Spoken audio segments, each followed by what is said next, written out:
সর্বপ্রথমে মহান ঈশ্বরকে ধন্যবাদ দিই এবং সকলকে আরেকটিবার প্রভু যীশু খ্রিস্টের নামেতে শুভেচ্ছা জানাই। সকলকে জয় যীশু। আসুন এই সময় আমরা আমাদের আলোচ্য যে বিষয়, যে ঈশ্বর তিনি কিভাবে প্রার্থনা তিনি শোনেন, সে বিষয় সকল নিয়ে আজকে আমরা আলোচনা করব। তাই যতজন এই মুহূর্তে ঈশ্বরের সন্তানেরা আপনারা যুক্ত হয়েছেন, শুরু থেকে শেষ অবধি ঈশ্বর বাক্য শোনার জন্য অনুরোধ থাকলো। আসুন আমরা এই সময় ঈশ্বর বাক্য শুনি। গীত সংহিতা 20 অধ্যায় 4 পদ। তিনি তোমার মনোবাঞ্ছা পূর্ণ করুন, তোমার সমস্ত মন্ত্রণা সিদ্ধ করুন। ঈশ্বর তার বাক্যে আমাদের প্রত্যেককে আশীর্বাদ যুক্ত করুন। আমেন। হে আমাদের স্বর্গের পিতা, প্রার্থনা শ্রবণকারী ঈশ্বর, সিদ্ধতা দানকারী ঈশ্বর, তোমার মহানামের ধন্যবাদ, প্রশংসা এবং গৌরব দিই প্রভু। প্রত্যেক দিনের মতো আবার আজকে এই সুন্দর সময় তুমি দিয়েছ, সুন্দর সকাল তুমি দিয়েছ, আর এই সময় তোমার চরণ তলে আমাদের জীবনকে সমর্পিত করি পিতা। প্রভু গো, প্রার্থনা করি তোমার পবিত্র আত্মায় পূর্ণ করো এবং পরিচালনা করো।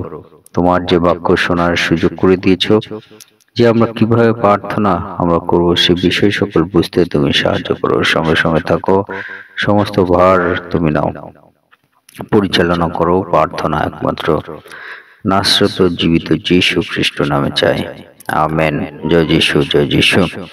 আজকে আমরা দেখি পিতা ঈশ্বর তিনি আমাদেরকে বলেন যে তিনি তোমার মনোবাঞ্ছা পূর্ণ করুন, তোমার সমস্ত মন্ত্রণা সিদ্ধ করুন। অর্থাৎ ঈশ্বর তিনি আমাদের মনের যে ইচ্ছাগুলো সেগুলো তিনি পূর্ণ করেন। আমাদের সমস্ত যে মন্ত্রণা আছে পিতা ঈশ্বর তিনি সিদ্ধ করবেন।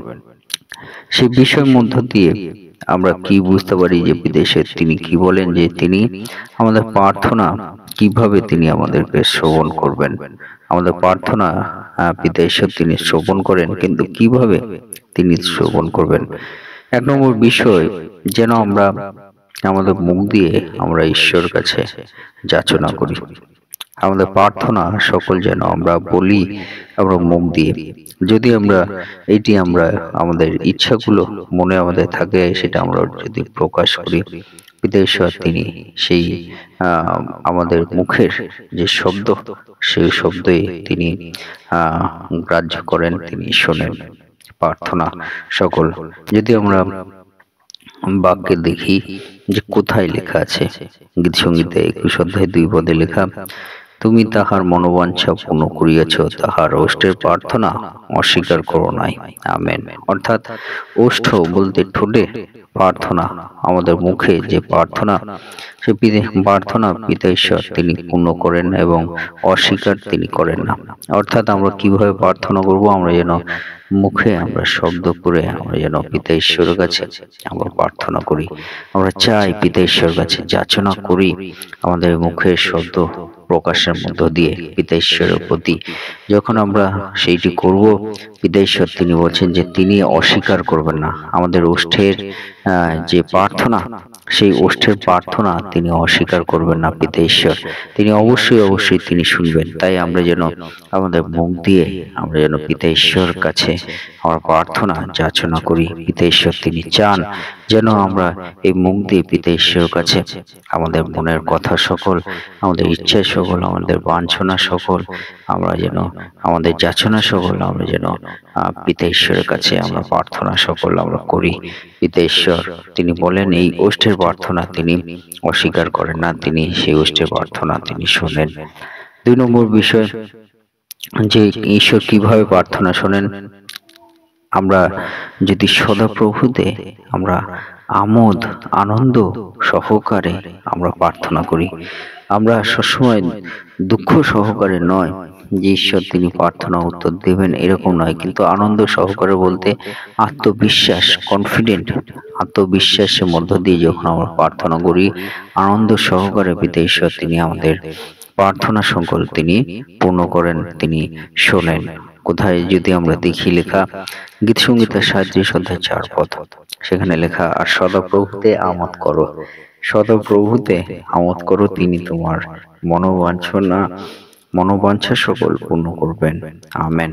অর্থাৎ আমরা কিভাবে প্রার্থনা করব, আমরা আনন্দ সহকারে আমরা যেন প্রার্থনা করি। পিতা ঈশ্বর সেই জন্য বলছেন যে তোমরা তোমরা সদাপ্রভুতে আমোদ করো। আমরা যেন সদাপ্রভুতে আমোদ আনন্দ আমরা করি। আর সেই মধ্য দিয়ে তিনি বলছেন, তোমার মনোবাঞ্ছা সকল পূর্ণ করবেন, অর্থাৎ তোমার প্রার্থনা সকল পিতা ঈশ্বর পূর্ণ করবেন। যে ইচ্ছাগুলো প্রার্থনা, সেই প্রার্থনা ঈশ্বর কাছে যখন আমরা করব, তা পিতা ঈশ্বর পূর্ণ করবেন। তাহলে আমাদেরকে কি করতে হবে, কিভাবে আমরা প্রার্থনা করব? পিতা ঈশ্বর কাছে আনন্দ সহকারে, যে আনন্দ সহকারে আমরা যখন পিতা ঈশ্বরে আমরা তার উপাসনা আরাধনা, তার কাছে প্রার্থনা আমরা করব, আনন্দ সহকারে হৃষ্ট চিত্তে যখন তার চরণ তলে এসে আমরা উপস্থিত হব, পিতা ঈশ্বর তিনি আমাদের প্রার্থনা শুনবেন। হালেলুয়া। সেই বিষয় পিতা ঈশ্বর তিনি আমাদেরকে বলেন যে তাহলে আমাদেরকে কি করার প্রয়োজন আছে? আনন্দ সহকারে প্রার্থনার প্রয়োজন আছে। তাহলে পিতা ঈশ্বর তিনি আমাদের প্রার্থনা শুনবেন। 3 নম্বর বিষয়, আমরা যদি ঈশ্বরের প্রতি ভয় রাখি, তাহলে তিনি আমাদের প্রার্থনা শোনেন। কেন আমাদের ভয় রাখা দরকার? কারণ আমাদের এই হৃদয়ে আমরা ঈশ্বরকে রাখছি নাকি অন্য কাউকে আমরা রাখছি, সেই ভয়টা যেন আমাদের থাকে। আমাদের মনে রাখতে হবে, আমাদের হৃদয়ে ঈশ্বরকে আমাদের রাখা দরকার আছে। সেই ভয় যদি আমরা রাখি, তাহলে পিতা ঈশ্বর আমাদের বাঞ্ছনা সকল, আমাদের প্রার্থনা সকল, আমাদের আর্থনা সকল তিনি শোনেন এবং দয়া করেন। কোথায় লেখা? যদি আমরা দেখি গীত সংহিতা 145 তার 19 পদে, সেখানে লেখা আছে যে যাহারা তাহাকে ভয় করে তিনি তাহাদের বাঞ্ছা পূর্ণ করেন, আর তাহাদের আর্তনাদ শুনিয়া তাহাদেরকে ত্রাণ করেন। Amen, hallelujah. অর্থাৎ পিতা ঈশ্বর বলছে যে যাদের ইচ্ছা বা বাঞ্ছনা সকল, প্রার্থনা সকল আছে, পিতা ঈশ্বর তিনি শুনে তাদেরকে সেই প্রার্থনা সকল, আর্তনাদ সকল তিনি শুনে ত্রাণ করেন, অর্থাৎ প্রার্থনা উত্তর দেন। কিন্তু কাদের তিনি দেন? বলছে যাহারা তাহাকে ভয় করে, অর্থাৎ ঈশ্বরকে। ঈশ্বর ভয় আমাদের থাকা দরকার আছে। যখন আমাদের ঈশ্বর ভয় থাকবে, ঈশ্বরের ভয় কেন আমাদের থাকবে? তাকে সম্মান করার এবং তাকে আমাদের জীবনে সব থেকে প্রথমে রাখার, সেই ভয় আমার যেন সবসময় আমরা থাকে, যে আমরা যেন ঈশ্বরকে কখনো আমাদের জীবনে ডাউন না করি, কিন্তু আপে উপরে আমরা সবসময় রাখি আমাদের জীবনের। সেই ভয় যেন আমরা রাখি, আমরা কোনো মতে যেন অন্য কোনো বিষয় আমাদের জীবনে সব থেকে উপরে না রাখি, কিন্তু আমরা যেন ঈশ্বরকে উপরে রাখি। সেই ভয় যেন আমাদের সবসময় আমাদের থাকে। আর সে জীবন যদি আমাদের থাকে, প্রার্থনাশীল জীবন, সেরকম ঈশ্বর ভয়, তাহলে ঈশ্বর তিনি আমাদের প্রার্থনা শুনবেন। সেই বিষয় পিতা ঈশ্বর কিন্তু তিনি আমাদেরকে বলেন। এবং শেষে আপনাদেরকে বলতে চাই যে আমাদেরকে প্রার্থনা করার জন্য সব থেকে গুরুত্বপূর্ণ যে বিষয়, বিশ্বাস থাকতে হবে। যদি বিশ্বাস থাকে, সেই বিশ্বাসটাই হলো আমাদের কাছে কিন্তু একটি গুরুত্বপূর্ণ শক্তি।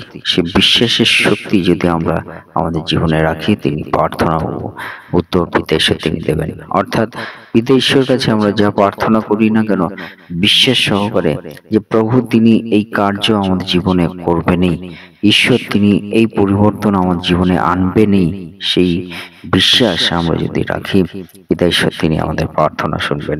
তাই কোথায় লেখা আছে? মথি তার 21 অধ্যায় 22 পদে লেখা আছে যে আর তোমরা প্রার্থনায় বিশ্বাসপূর্বক যাহা কিছু যাচনা করিবে, সেই সকলই পাইবে। আমেন। অর্থাৎ আমরা কিভাবে প্রার্থনা করব? বিশ্বাস সহকারে। বিশ্বাস সহকারে যদি আমরা প্রার্থনা করি, প্রভু যিশু বলছে তোমরা প্রার্থনায় বিশ্বাসপূর্বক যাহা কিছু যাচনা করবে, সেই সকলই পাইবে। অর্থাৎ আমরা বিশ্বাস সহকারে পিতা ঈশ্বরের কাছে যদি আমরা প্রার্থনা করি, তাহলে আমরা প্রার্থনা উত্তর পাবো। পিতা ঈশ্বর স্বয়ং বলছেন যে বিশ্বাসটা খুবই গুরুত্বপূর্ণ। পিতা ঈশ্বর বিশ্বাস সহকারে তিনি আরোগ্যতা, তিনি প্রার্থনা উত্তর তিনি দিয়েছেন। আর সেই বিশ্বাসের শক্তি যেন আমাদের জীবনে আমরা তৈরি করি। যদি আমরা সেই বিশ্বাস আমরা প্রভুতে রাখি যে আমার জীবনে, আমাদের জীবনে পরিবর্তন প্রভু আনবেন, এই বিশ্বাস আমাদের আছে, সেই বিশ্বাসের শক্তিতে কিন্তু আমরা প্রার্থনা উত্তর আমরা পেয়ে থাকবো। স্বয়ং পিতা ঈশ্বর বলছে যে বিশ্বাস যদি থাকে, সে সকলেই পাইবে।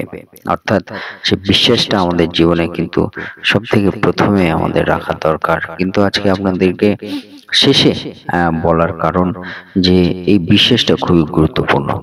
তাই এই বিষয়টি যেন আমরা মনে রাখি, সেই জন্য শেষ পয়েন্টে এই আজকে আপনাদেরকে বলা হলো যে বিশ্বাস কিন্তু প্রার্থনায় আপনার থাকতে হবে। যদি অল্প বিশ্বাস থাকে, সন্দেহ বিশ্বাস থাকে, তাহলে কিন্তু সে প্রার্থনা আমরা পাবো না। কিন্তু আমাদের বিশ্বাসটা কিন্তু দৃঢ় বিশ্বাস, সে বিশ্বাসে যেন ক্ষমতা থাকে, ইচ্ছা শক্তি থাকে, তাহলে সে বিশ্বাসে আমরা কিন্তু প্রার্থনা উত্তর পাবো। স্বয়ং পিতা ঈশ্বর তিনি বলেন।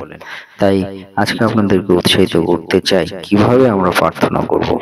আমাদেরকে মনে রাখতে হবে যে আমাদের মুখে শব্দ করে আমাদের প্রার্থনা করার দরকার আছে, আর সদাপ্রভুতে আনন্দ সহকারে প্রার্থনার দরকার আছে, এবং ঈশ্বর ভয় থাকার মধ্য দিয়ে আমাদের প্রার্থনা আমরা উত্তর পাই, এবং 4 নম্বর বিষয় বিশ্বাস সহকারে যদি আমরা প্রার্থনা করি, আমরা প্রার্থনার উত্তর পাবই।